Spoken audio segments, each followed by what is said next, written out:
श्रीमद् भगवद गीता के पास आपके हर प्रश्न का उत्तर है। चाहे आपकी कोई भी परेशानी हो, कोई भी इच्छा हो, श्रीमद् भगवद गीता आपके हर प्रश्न का उत्तर देती है, आपकी हर समस्या का हल देती है। चाहे वो परेशानी आपके मन की हो या धन की हो या आपके शरीर की हो या आपके रिश्तों की हो, आपको अपनी हर समस्या का उत्तर श्रीमद् भगवद गीता में जरूर मिलेगा। आज हम उसी श्रीमद् भगवद गीता के ऐसे 11 अनमोल उपदेश आपको बताएंगे जो आपकी पूरी जिंदगी बदल देंगे। बस आप इन बातों को वीडियो के अंत तक ध्यान से सुनिए। जो भी व्यक्ति इस वीडियो को अंत तक सुनेगा, उसे अपनी जिंदगी, उसे अपनी हर परेशानी का हल अवश्य मिलेगा। उसे अपनी जिंदगी में जो कुछ भी चाहिए वो उसे जरूर मिलेगा। श्रीमद् भगवद गीता का सबसे पहला उपदेश यही है कि कोई अगर आपका अपना है या कोई आपसे बड़ा है तो उसका अपने प्रति गलत व्यवहार कभी भी सहन नहीं करना चाहिए। ये गीता का उपदेश हमारी जिंदगी से भी जुड़ा है। हम भी अपने मन की अधिकतर तकलीफों को ये सोचकर जिंदगी भर सहते रहते हैं कि ये तो मेरा अपना है, ये तो मेरा बड़ा है, इसको हम कैसे कुछ कह सकते हैं। हम अगर नहीं सहेंगे, कुछ कह देंगे तो हमारे रिश्ते ही खराब हो जाएंगे, हमारे रिश्ते ही समाप्त हो जाएंगे। पर सोचने की बात यह है कि उस व्यक्ति को आप अपना कैसे मान सकते हैं जो आपकी तकलीफों की वजह हो। अपना तो वो होता है जो हमारी तकलीफों को दूर कर दे। तो गीता का ये उपदेश है कि किसी को भी अपना फायदा मत उठाने दो, किसी को भी खुद पर जुल्म मत करने दो, क्योंकि आप जितना सहेंगे लोग आपको उतना सहने के लिए और मजबूर करेंगे। गीता का पहला अध्याय जिसका नाम अर्जुन विषाद योग और दूसरा अध्याय जिसका नाम सांख्य योग है, उसके आरंभ में अर्जुन ने श्री कृष्ण के आगे अपना दुख प्रकट किया है कि हे केशव, मैं कौरवों से कैसे युद्ध कर सकता हूं, ये सब तो मेरे अपने ही हैं। मैं कैसे भीष्म पितामह और द्रोणाचार्य से युद्ध करूंगा, क्योंकि वो दोनों मेरे पूजनीय हैं। इसलिए इन गुरुजनों को मारने से तो अच्छा है मैं भिक्षा के अन्न को खाकर अपने जीवन का गुजारा करूं। और जिन कौरवों से मैं युद्ध करने जा रहा हूं वो सब धृतराष्ट्र के पुत्र मेरे भाई ही हैं, मेरे अपने ही हैं। इन सबको मारने से अच्छा है कि मैं सन्यासी बन जाऊं। तो श्री कृष्ण ने अर्जुन से कहा कि यहां कौन अपना है और कौन पराया है। जो अधर्म करता है उसके साथ युद्ध करना तुझे मोक्ष और मुक्ति देगा। तू अपने इस मन के मोह को त्याग दे, नहीं तो सारा जग तेरी निंदा ही करेगा, तुझे डरपोक कहेगा। बात अपने पराये की नहीं है, बात धर्म और अधर्म की है, बात सही और गलत की है। अगर तू गलत को सहेगा, उसका अंत नहीं करेगा, तो गलत करने वाले को और बल मिलेगा, वो और भी गलत करेगा। इसीलिए मन के मोह को त्याग करके तू युद्ध कर। महाभारत की एक और कहानी भी है। जब अर्जुन के पुत्र अभिमन्यु की युद्ध में मृत्यु हो जाती है तब अर्जुन बहुत दुखी होता है, रोने लगता है। वो श्री कृष्ण से कहने लगा कि मेरा पुत्र अभिमन्यु मर गया है, मैं ये दुख बिल्कुल भी सहन नहीं कर सकता, मैं भी अपने आप को समाप्त कर लूंगा। फिर भगवान श्री कृष्ण उसे आत्माओं के लोक में लेके गए, जहां अभिमन्यु आनंद से बैठा हुआ था। क्योंकि उसने क्षत्रियोचित व्यवहार किया, इसलिए उसे उत्तम पद की प्राप्ति हुई। जब अर्जुन अभिमन्यु के पास रोते रोते पहुंचा, अपने पुत्र को देखकर अर्जुन बहुत प्रसन्न हुआ। उसे गले से लगाकर कहने लगा कि हे पुत्र, तेरे बिना तो मैं जी ही नहीं सकता, मैंने तो अपने जीवन की आशा का ही त्याग कर दिया है। तो अभिमन्यु कहने लगा कि आप कौन हैं? अर्जुन बोला, मैं तेरा पिता हूं, तू मेरा पुत्र है अभिमन्यु। तो अभिमन्यु कहने लगा कि कौन पिता कौन पुत्र, मेरे हजारों जन्म हुए हैं, किसी जन्म में आप मेरे पिता बनते हैं और किसी जन्म में मैं आपका पिता बनता हूं। आत्मा का न कोई माता होता है न कोई पिता होता है। जब अर्जुन ने देखा कि मेरा पुत्र मुझे पहचान भी नहीं रहा तो उसका सारा मोह खत्म हो गया। इसलिए गीता के इस उपदेश को ठीक से समझ लो कि यहां कोई अपना पराया नहीं है। जो बुरे वक्त में, तकलीफ के वक्त में हमारा साथ दे, सिर्फ वही हमारा अपना है, बाकी सब पराए हैं। गीता का दूसरा उपदेश यह है कि जो चला गया है कभी उसका दुख मत करो, और जो आने वाला है उसकी बिल्कुल भी चिंता मत करो। जब महाभारत का युद्ध चल रहा था तब अर्जुन ने श्री कृष्ण से कहा कि अगर यह युद्ध हुआ तो करोड़ों लोग मारे जाएंगे। जो सैनिक और योद्धा इस युद्ध में मारे जाएंगे उनकी स्त्रियों का क्या होगा, समाज कैसे आगे बढ़ेगा। और भी बहुत सी बातें अर्जुन ने विस्तार से कही हैं। तो भगवान श्री कृष्ण ने कहा, अशोच्या नन्व शोचस्त्वम प्रज्ञावादांश भाषसे गतासून अगतासूश्च नानु शोचंती पंडिताः। श्री कृष्ण बोले, हे अर्जुन, तू बड़ी बड़ी ज्ञानियों जैसी बातें करता है, लेकिन जो सच में ज्ञानी होता है, वो जो लोग मर चुके हैं, जा चुके हैं या एक दिन जाने वाले हैं, उनकी चिंता नहीं करता है, उनका दुख नहीं करता है। तेरे हाथ में कुछ भी नहीं है, तू चाहकर भी कुछ कंट्रोल नहीं कर सकता। जीवन और मरण ये तो प्रकृति की नियति है। इसीलिए जो ज्ञानी होता है वो किसी के मरने पर भी रोता नहीं है। ज्ञानी जन ना ही बीते हुए कल का शोक करते हैं और ना ही आने वाले कल की चिंता करते हैं। इसीलिए जो होने वाला है वो होकर ही रहता है, और जो नहीं होने वाला है वो कभी नहीं होगा। ऐसा निश्चय जिसको समझ में आ जाता है, जिसकी बुद्धि में आ जाता है, उसे कभी कोई चिंता नहीं सताती, कोई दुख नहीं सताता। हमारे सारे दुखों का कारण ही यही है। या तो हम जो वक्त गुजर चुका है उसे सोच सोचकर परेशान होते रहते हैं, या भविष्य की चिंता कर करके खुद को बीमार कर देते हैं, नष्ट कर देते हैं। गीता का ज्ञान हमें यही सिखाता है कि ना तो हम बीता हुआ कल बदल सकते हैं और ना ही आने वाले कल पर कंट्रोल कर सकते हैं। हमारे हाथ में सिर्फ वर्तमान है, सिर्फ आज का ही पल है। हमारा 98% तनाव और चिंताएं भूतकाल और भविष्यकाल के बारे में सोचते रहने से होता है। हम हमेशा उसी में ही जीते रहते हैं, मगर वर्तमान में कभी नहीं जीते, इस पल को कभी नहीं जीते। जब आप वर्तमान का पूरा आनंद लेना सीख जाओगे, तभी आपकी जिंदगी से तनाव कम होगा, चिंताएं खत्म होंगी। वर्तमान में जीना एक बहुत बड़ी उपलब्धि है। हमारे हाथ में भी सिर्फ आज का ही पल है। हमें जो भी करना है आज ही करना है। कभी भी ये सोचकर समय को नष्ट नहीं करना चाहिए कि अभी मेरे पास बहुत समय बचा है। एक गुरुजी ने अपने एक शिष्य को पारस का पत्थर दिया। उनका वो शिष्य बहुत आलसी था, हर काम को कल पे टाल देता था। तो गुरुजी ने उसे कहा कि मैं तुझे ये पारस पत्थर दे रहा हूं। इस पारस पत्थर से जब तू लोहे को स्पर्श कराएगा तो वो लोहा स्वर्ण बन जाएगा, सोना बन जाएगा। और ये पारस पत्थर मैं तुझे 1 महीने के लिए दे रहा हूं। जब 1 महीना समाप्त हो जाएगा तब मैं तुझसे ये पत्थर वापस ले लूंगा। तब तक तू इस पत्थर को अपने पास ही रख। गुरुजी का वो शिष्य बाजार में लोहा खरीदने के लिए गया। जब बाजार में वो लोहा खरीदने पहुंचा तो उसे लोहे का वो रेट बहुत महंगा लगा। उसने कहा थोड़े दिन रुक के ले लूंगा, जब लोहे का रेट कम हो जाएगा। पर उसकी बुद्धि में ये बिल्कुल नहीं आया कि इस लोहे को मैं सोना बनाकर बहुत अधिक धन बना सकता हूं। लेकिन उसके मन की सुस्ती, उसके मन का आलस्य, उसकी वजह से उसने उस काम को कल पे टाल दिया। ऐसे ही करते करते पूरा महीना समाप्त हो गया। फिर गुरुजी उस शिष्य के पास आ पहुंचे कि बताओ तुमने कितना सोना बनाया। शिष्य बोला कि मैंने तो अभी सोना बनाना शुरू भी नहीं किया। तो गुरुजी ने कहा मुझे मेरा वो पारस पत्थर वापस चाहिए।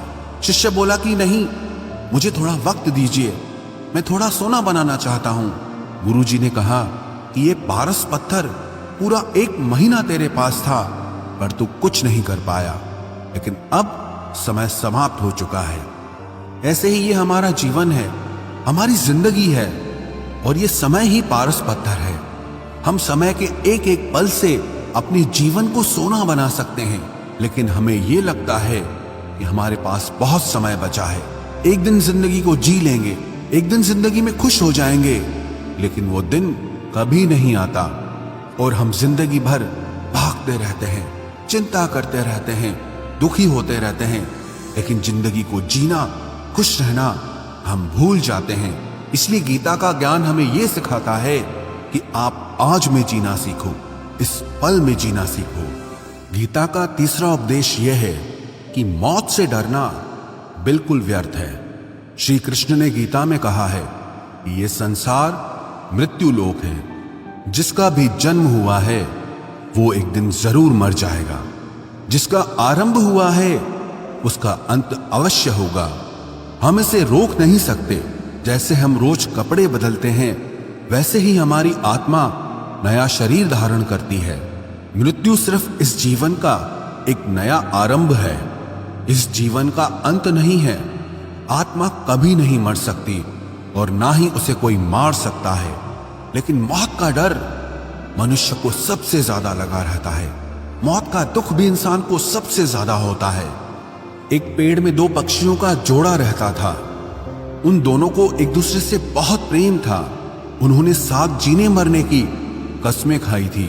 एक दिन वहां एक शिकारी आया और उसने एक तीर चलाकर वहां पेड़ पर बैठे मादा पक्षी को मार दिया। तो वो अकेला नर पक्षी रोने लगा कि मैं तुम्हारे बिना कैसे जी पाऊंगा, तुम्हारी जगह मेरी मृत्यु आ जाती, मेरा जीवन तुमको मिल जाता। वो रो रो के बहुत विलाप करने लगा। इतने में ही उस शिकारी ने दूसरा तीर चलाया और उस नर पक्षी को भी मार दिया। वास्तविकता में ये कहानी हमारी ही है। हम भी रोते रहते हैं जब कोई मरता है तो, लेकिन हमें ये नहीं पता कि एक न एक दिन हमारा भी जीवन समाप्त हो जाएगा। हम भी उसी मृत्यु के पेड़ पे ही बैठे हैं, लेकिन शरीर का मिटना हमारा अंत नहीं है। श्री कृष्ण ने अर्जुन से कहा कि हे अर्जुन, तेरे और मेरे अनंत जन्म हुए हैं, तुझे कुछ भी याद नहीं है, लेकिन मुझे सब याद है। जो व्यक्ति इस सत्य को समझ ले कि मैं यहां इस संसार में कुछ समय के लिए आया हूं, उसकी जिंदगी के सारे झगड़े, सारे दुख, सारी चिंताएं ही समाप्त हो जाएंगी। जब इस संसार से जाना ही है तो दुख किस बात का। पहले के जमाने में साधु महात्मा लोग पैदल यात्रा करते थे। यात्रा करते करते वो एक नगर में पहुंचे। वो महात्मा बहुत थक चुके थे। उस नगर में उन्होंने एक महल देखा और उन्होंने उस महल में जाकर विश्राम करने का सोचा और वो महल में जाकर सो गए। जब उस महल में वहां का राजा पहुंचा तो अपने पलंग पर उस महात्मा को सोता देखकर बहुत हैरान हो गया। राजा उस महात्मा से पूछने लगा कि तुम मेरे महल में कैसे घुस आए और मेरे बिस्तर पर सो रहे हो। महात्मा कहने लगा, ये तुम्हारा महल है, मुझे तो लगा ये धर्मशाला है। तो राजा ने कहा, आपको मेरा महल धर्मशाला कैसे लगा? तो महात्मा ने राजा से प्रश्न किया कि तुमसे पहले इस महल में कौन रहता था? तो वो राजा बोला कि मुझसे पहले मेरे पिता यहाँ पर रहते थे और उससे पहले मेरे दादाजी यहाँ पर रहते थे। तो महात्मा ने फिर प्रश्न किया कि क्या तुम इस महल में हमेशा रहोगे या तुम्हारे बाद कोई और रहेगा? तो राजा कहने लगा कि मेरे बाद मेरा पुत्र इस महल में रहेगा। तो महात्मा राजा से कहने लगे कि जिस जगह पर रहने वाले बार बार बदल जाते हो उसे घर कैसे कह सकते हो? वो तो धर्मशाला ही है। इसीलिए तेरे महल को धर्मशाला समझकर मैं इसमें रात बिताने के लिए आ गया। धर्मशाला जान जग को, जीव सब मेहमान है, मोह किससे मत करो, सब स्वप्न का सामान है। यदि हम भी इस बात को समझ लें कि हम यहाँ कुछ समय के लिए आए हैं, आनंद करने के लिए आए हैं, खुश रहने के लिए आए हैं, तो हमारे सारे दुख ही समाप्त हो जाएं। जब हम अपना मोह यहाँ जमा लेते हैं, अपना दावा यहाँ जमा लेते हैं कि ये मेरा है, इसे मैं छोड़ नहीं सकता, इसके बिना मैं जी नहीं सकता, तो हमारा जीवन दुखों से भर जाता है। इसलिए जीवन में मृत्यु का भय त्याग करके जीवन का प्रतिपल आनंद लेना चाहिए। गीता का चौथा उपदेश, मन और विचारों को कंट्रोल किए बिना जीवन में कभी शांति और सुकून मिलने वाला ही नहीं है। अर्जुन ने श्री कृष्ण से कहा कि मेरा मन सही गलत सब कुछ जानता है, फिर भी मेरे विचार और मेरा मन मुझसे कंट्रोल नहीं होता। मैं जो करना चाहता हूं वो कर नहीं पाता हूं, और जो नहीं करना चाहता हूं वो मेरा मन मुझसे जबरदस्ती करवाता है। इसीलिए मैं बेचैन हो गया हूं, मुझे शांति प्राप्त नहीं हो रही। तो श्री कृष्ण ने अर्जुन से कहा, उसके लिए तुझे अपने मन और विचारों से डिटैच होकर अपने मन और विचारों को सही दिशा में ले जाने की प्रैक्टिस करनी होगी, अभ्यास करना होगा। और ये एक दिन का काम नहीं है। जब तक तू अपने मन और विचारों की गुलामी का त्याग नहीं करता, तब तक तुझे जीवन में कभी शांति नहीं मिलेगी। एक राजा था, वो बहुत बेचैन और परेशान रहता था। एक दिन वो अपने गुरुजी के पास गया और उनसे कहने लगा कि मेरा मन बहुत बेचैन है, मैं बहुत परेशान हूं, मैंने पूरे संसार को जीत लिया है, सब कुछ है मेरे पास, पर मैं खुश नहीं हूं, मेरे मन में सुकून नहीं है, शांति नहीं है। तो गुरुजी ने राजा से कहा कि तुम्हारे नगर में अगर कोई ऐसा व्यक्ति है जिसने सुकून को प्राप्त कर लिया है, शांति को प्राप्त कर लिया है, तुम उसका एक बार कुर्ता पहन लो तो तुम्हारे जीवन में भी शांति आ जाएगी। राजा बहुत प्रसन्न हो गया कि ये तो बहुत आसान काम है। वो अपने राजमहल में आया और राजसभा में वो सबसे कहने लगा कि आप लोगों में से जो भी शांत हो चुका हो, जिसे सुकून मिल गया हो, वो अपना कुर्ता मुझे दे दे। वो बदले में जितना भी धन मांगेगा मैं उसे दे दूंगा। सब लोग एक दूसरे का मुंह देखने लगे। पैसों का लालच आया, लेकिन सबको एक दूसरे की सच्चाई पता थी, क्योंकि किसी की जिंदगी में भी शांति और सुकून नहीं था। सब अपना सर झुकाकर वहां पर खड़े हो गए। फिर उस राजा ने पूरे नगर में ढिंढोरा पिटा दिया कि जिसे भी शांति प्राप्त हो चुकी हो, सुकून प्राप्त हो चुका हो, वो मेरे पास आकर अपना कुर्ता दे दे। वो जितना कहेगा उससे उतना ही धन दिया जाएगा। लेकिन एक भी व्यक्ति ऐसा नहीं मिला जिसे शांति प्राप्त हो चुकी हो। वास्तविकता में जब कोई मरता है तब हम कहते हैं कि वो फलां व्यक्ति आज शांत हो गया। कभी किसी जिंदा इंसान के लिए नहीं सुना कि एक जीता जागता इंसान शांत हो गया है। राजा के सैनिक पूरे शहर में ढूंढते रहे, फिर उन्हें पेड़ के नीचे एक महात्मा तपस्या करता दिखा, जिसके चेहरे पे एक शांति थी, सुकून था। वो सैनिक उस महात्मा के पास आकर पूछने लगे कि क्या आपने शांति प्राप्त कर ली है, सुकून प्राप्त कर लिया है? महात्मा ने कहा, मैं पूरी तरह से शांत हूं। तो सैनिक उसे राजा के पास ले आए। राजा ने उस महात्मा से प्रश्न किया कि क्या आपको शांति और सुकून प्राप्त हो चुके हैं? वो महात्मा कहने लगे, महाराज, मैं पूरी तरह से शांत हूं, मुझे कोई चिंता नहीं, मुझे किसी चीज की लालच नहीं, मुझे कोई इच्छा नहीं है। तो राजा भी बहुत प्रसन्न हो गए कि आखिर वो व्यक्ति मिल ही गया जिसे शांति की प्राप्ति हो चुकी है, जिसे सुकून प्राप्त हो चुका है। तो राजा उस महात्मा से कहने लगे कि हे महात्मा, आप कृपया करके अपना कुर्ता मुझे दे दीजिए, बदले में आप जो मांगेंगे मैं आपको दे दूंगा। वो महात्मा कहने लगे कि महाराज, सुकून और शांति तो मुझे मिल चुके हैं, लेकिन क्या करूं, मेरे पास कुर्ता ही नहीं है पहनने के लिए जो मैं आपको दे सकूं। जब राजा ने उस महात्मा की ये बात सुनी कि इस महात्मा के पास कुर्ता भी नहीं है पहनने के लिए, उसके बाद भी ये महात्मा एकदम शांत है, इसके जीवन में सुकून है। मैं सारी जिंदगी धन को जोड़ने में लगा रहा, दुनिया जीतने में लगा रहा, लेकिन मुझे शांति नहीं मिली, सुकून नहीं मिला, क्योंकि शांति और सुकून बाहर की चीज नहीं है, अपने भीतर की चीज है। इसीलिए जब तक कोई व्यक्ति अपने मन और विचारों को कंट्रोल नहीं करता, तब तक उसके जीवन में सुकून और शांति नहीं आती। और गीता का उपदेश हमें यही सिखाता है कि जीवन में शांति चाहिए तो मन को शांत करना सीखो। गीता का 5वां उपदेश यह है कि वासना, क्रोध और लालच सर्वनाश का कारण है, नरक का द्वार है। जिस भी मनुष्य में ये 3 अवगुण होते हैं, वो हमेशा दूसरों को दुख पहुंचाकर अपने ही सुख और स्वार्थ की पूर्ति करता रहता है। किसी भी चीज की हद से ज्यादा वासना करना और क्रोधी स्वभाव होना और मन में लालच होना उसके जीवन के सुख को समाप्त कर देते हैं, उसके सारे रिश्तों में जहर भर देते हैं। इन्हें नर्क का द्वार इसीलिए कहा गया है क्योंकि जिस इंसान में अत्यधिक क्रोध है, लालच है, वासना है, उसका पूरा जीवन जहर से भर जाता है। उसको मरने के बाद नहीं, जीते जी यहीं पर नर्क का दर्शन होता है।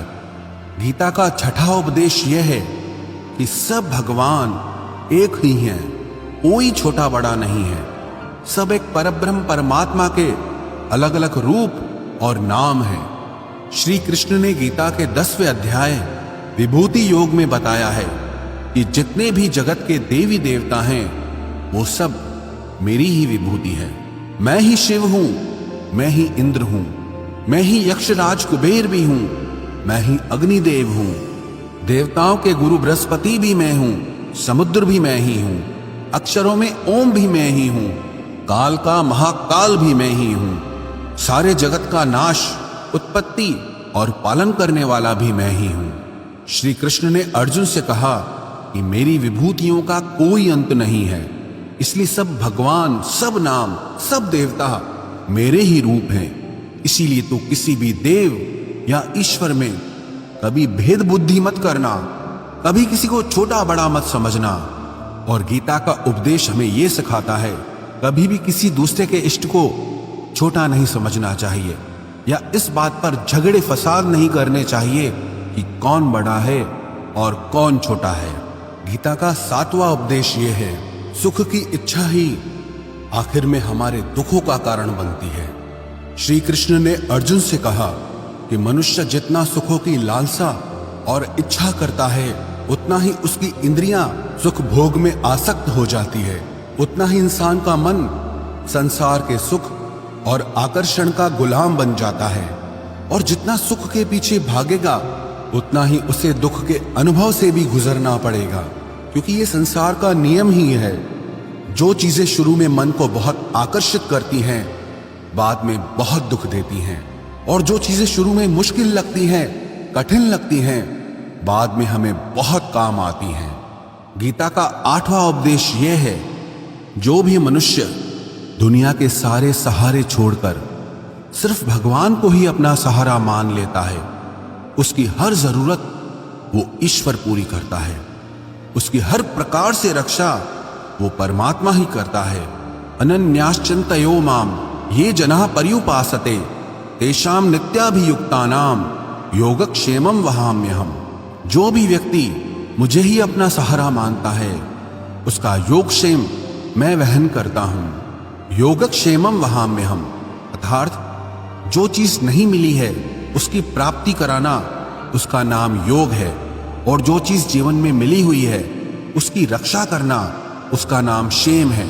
तो श्री कृष्ण कहते हैं जो मुझ पे डिपेंड हो जाते हैं उनको जो चाहिए वो मैं जरूर देता हूं और उनकी हर प्रकार से मैं रक्षा भी करता हूं। गीता का 9वां उपदेश यह है कि इस संसार में हमारा कुछ भी नहीं है। गीता सार में आपने कई बार सुना होगा कि तुम्हारा क्या गया जो तुम रोते हो, तुम क्या लाए थे जो तुमने खो दिया, तुमने क्या पैदा किया जो नष्ट हो गया, तुमने जो लिया यहीं से लिया, जो कुछ भी दिया यहीं पर दिया। जो आज तुम्हारा है कल किसी और का होगा, क्योंकि परिवर्तन इस संसार का नियम है। कल तक जिसके बिना आप जी नहीं सकते थे आज उनसे कोई रिश्ता ही नहीं है, बातचीत तक नहीं है।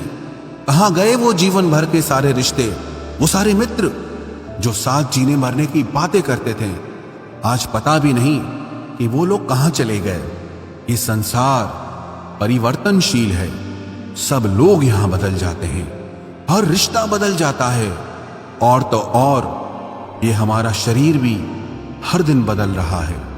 बचपन से जवानी, जवानी से बुढ़ापा, और एक दिन ये शरीर हमारा साथ छोड़ देता है। तो किसके लिए रोना और किसकी चिंता करना। हम सारी जिंदगी चीजों को, रिश्तों को, जिंदगी को बनाने में, सजाने में, संवारने में लगे रहते हैं, लेकिन एक दिन सब कुछ बिखर जाता है। सारी जिंदगी जिस संपत्ति, जिन रिश्तों के लिए हम लड़ते रहते हैं एक दिन सब कुछ छोड़ करके हमें इस दुनिया से जाना पड़ता है। गीता का 10वां उपदेश हमें यह सिखाता है कि किसी से भी हद से ज्यादा मोह कभी मत करना।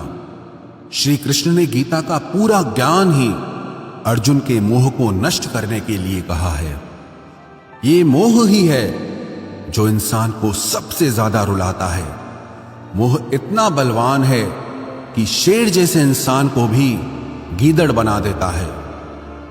जो अर्जुन युद्ध में देवताओं से भी जीत गया, पर अपने रिश्तेदारों को युद्ध में देखकर उसका हाथ कांपने लगा।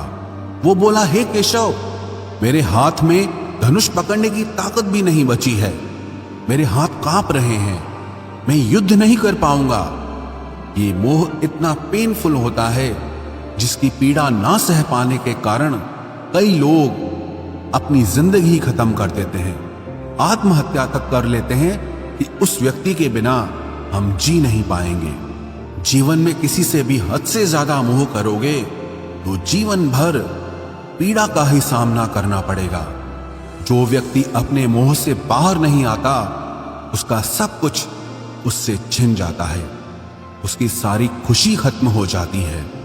इसीलिए गीता का ज्ञान बार बार यही सिखाता है कि अपने मन के मोह को त्याग करके आप बलवान बनो, बुद्धिमान बनो, सत्य के दर्शन करो कि वास्तविकता क्या है। क्योंकि हमारा मोह हमें हमेशा झूठ ही दिखाता है, झूठ पे ही विश्वास दिलाता है और दिल में झूठी उम्मीदें जगाता है। और ये ही हमारे दुखों का सबसे बड़ा कारण है। हम ही मोह कर लेते हैं, हम ही लोगों से उम्मीदें लगा बैठते हैं, पर वास्तविकता बिल्कुल अलग होती है। लोग वैसे नहीं होते जैसे हम मान लेते हैं, जैसा हम समझ लेते हैं। क्योंकि मोह के कारण हमें सच्चाई नहीं दिख पाती, लोगों का असली चेहरा नहीं दिख पाता। इसीलिए गीता का उपदेश हमें यह सिखाता है कि जीवन में अगर आनंद और प्रसन्नता से रहना है तो किसी में भी हद से ज्यादा मोह कभी मत करना। गीता का 11वां उपदेश ये है कि इस दुनिया में अगर आए हो तो दुख तो मिलेगा ही मिलेगा। दुख से कभी घबराना मत, दुख से कभी डरना मत। श्री कृष्ण ने गीता में कहा है कि ये संसार दुखालयम अशाश्वतम है, अर्थात ये संसार दुखों का घर है। जैसे औषधालय में औषधि मिलती है, पुस्तकालय में पुस्तकें मिलती है, चिकित्सालय में चिकित्सा होती है, वैसे इस संसार को भी श्री कृष्ण ने एक नाम दिया है, दुखालय, जहां पर दुख मिलता हो। दुख तो यहां हर किसी के जीवन में आता ही है, लेकिन अगर दुख आया है तो सुख भी आएगा। इसीलिए दुख से कभी डरना नहीं चाहिए, क्योंकि ये संसार दुखालय भी है और अशाश्वत भी है। अशाश्वत का मतलब ही यही होता है कि यहाँ परमानेंट कुछ भी नहीं है, यहाँ सब कुछ बदल जाता है। दुख सुख में बदल जाता है और सुख दुख में बदल जाता है। सम्मान अपमान में और अपमान सम्मान में बदल जाता है। खुशी दर्द में और दर्द खुशी में कभी भी बदल जाती है। जीत हार में और हार जीत में जहां कभी भी कुछ भी बदल सकता है। कुछ भी परमानेंट नहीं है, ना ही हम परमानेंट हैं, ना ही हमसे जुड़ी कोई चीज यहां पर परमानेंट है, क्योंकि ये संसार अशाश्वत है, शाश्वत नहीं है। यहां सब कुछ बदलने वाला है, यहां कुछ भी परमानेंट नहीं रहेगा। तो आपका दुख भी परमानेंट नहीं रहेगा, इसीलिए दुख से कभी भी डरना नहीं चाहिए। गीता का ये उपदेश हजारों साल पुराना है, लेकिन आज भी नए से नया है। पूरे विश्व में गीता को सबसे ज्यादा पढ़ा गया है और सबसे कम समझा गया है। श्रीमद् भगवद गीता के ये उपदेश अगर कोई व्यक्ति ठीक से समझ ले और उसे अपनी जिंदगी में उतार ले, तो ये पक्की बात है, वो अपनी जिंदगी में जो चाहे वो हासिल कर सकता है। अपने जीवन की हर समस्या से वो एक पल में बाहर आ सकता है। श्रीमद् भगवद गीता के इस दिव्य उपदेश को हमें बार बार सुनना चाहिए, हर रोज सुनना चाहिए। जब भी जीवन में कोई चिंता या परेशानी आए तो एक बार इस उपदेश को जरूर सुन लेना और मन में यह विश्वास रखना कि गीता का ये उपदेश आपकी जिंदगी की हर परेशानी में आपको राह अवश्य दिखाएगा।